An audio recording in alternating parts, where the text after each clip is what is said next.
Nous sommes avec Claude Bronner, médecin, président de l'Union généraliste FMF. Il y a une nouvelle convention, Dr Bronner, depuis le 1er janvier, qui est rentrée en vigueur. On a un petit peu du mal à y voir clair.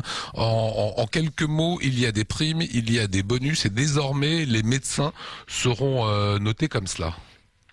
Alors ce n'est pas très compliqué, elle est à peu près comme l'ancienne, sauf qu'il n'a plus du tout été prévu de rediscuter des honoraires des médecins généralistes en particulier, et que la seule manière pour eux d'avoir éventuellement un paiement un peu plus important, c'est de faire de la performance. Donc c'est une prime à la performance, tout à fait. Pendant 5 ans, le prix des consultations est bloqué.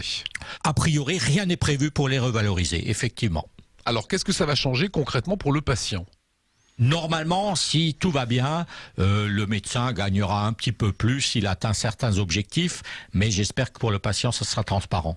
Quel est l'intérêt de la sécurité sociale de faire un système, une nouvelle convention ? Alors, la nouvelle convention, elle est indispensable pour que les patients continuent d'être remboursés. L'intérêt de la sécurité sociale dans le paiement à la performance, c'est l'espoir pour elle de pouvoir mettre les médecins dans les clous, de les cadrer, de les encadrer, de leur donner des ordres. C'est ça leur objectif. Alors, il y a parmi ces primes la télétransmission. Vous en faites ici ? Oui, on télétransmet, mais... Donc vous aurez les points, donc vous aurez la prime. Je suis pas dans le taux qu'il faut. Si je veux améliorer mon taux, il va falloir que je fasse plus de télétransmission. Autre point sur les personnes de plus de 65 ans, on préconise le vaccin de la grippe. Si quelqu'un n'a pas envie de se faire vacciner, qu'est-ce qui se passe ? Si quelqu'un n'a pas envie de se faire vacciner, il va diminuer mon taux de performance et donc il va éventuellement m'empêcher de toucher mon argent. Mais c'est pas très grave. Je lui dirai de l'acheter quand même. Et là, comme c'est pas ma vaccination qui compte, mais le fait que le patient achète le vaccin, ça devrait aller pour ce critère. Oui, d'accord, mais c'est un gâchis, on va dire. C'est complètement stupide. C'est un vaccin qui aura été acheté et qui sera mis à la poubelle parce que le patient ne le voudra pas, mais ça fera des points pour le toubib. Effectivement, si je vais jusqu'au bout de la logique, c'est un gâchis monumental. Est-ce que vous pouvez nous donner, Claude Bronner, quelques exemples de choses qu'il faudra faire à l'avenir, que le médecin devra faire à l'avenir ?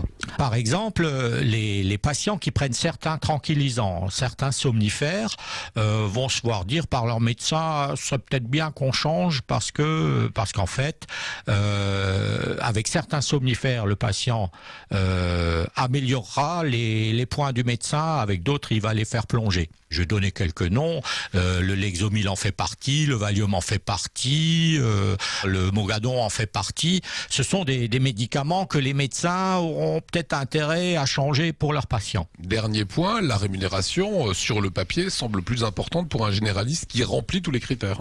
Alors, un généraliste qui a beaucoup de patients, qui est le médecin traitant de beaucoup de patients, peut aller jusqu'à 15 000 € de plus, mais c'est à peu près impossible à avoir. En fait, c'est une belle arnaque.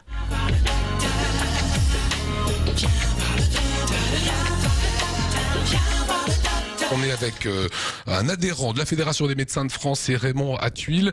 Qu'est-ce que ça change pour vous, docteur, ce système de points, de barème mis en place ? Cette convention instaure ce qu'on appelle le paiement à la performance du médecin.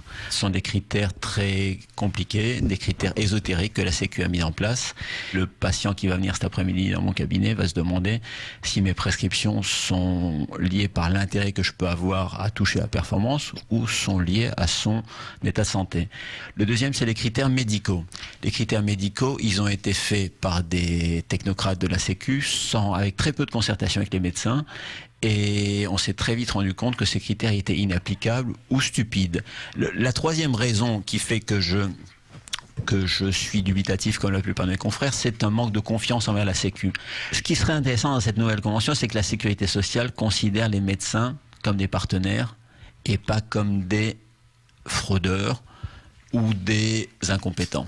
En acceptant ce système-là, vous gagnez de l'argent de la Sécu, mais vous ne pourrez pas augmenter vos honoraires durant 5 ans, le prix de la consultation. Il y a un dicton célèbre qui dit qu'un tiers vaut mieux que 2 tu l'auras. Si les patients ne vous ont pas parlé de cela, c'est peut-être que c'est un petit peu le cadet de leurs soucis. Ça ne va pas finalement changer le rapport patient-médecin, cette nouvelle convention. En tout cas, j'espère que ça ne change pas.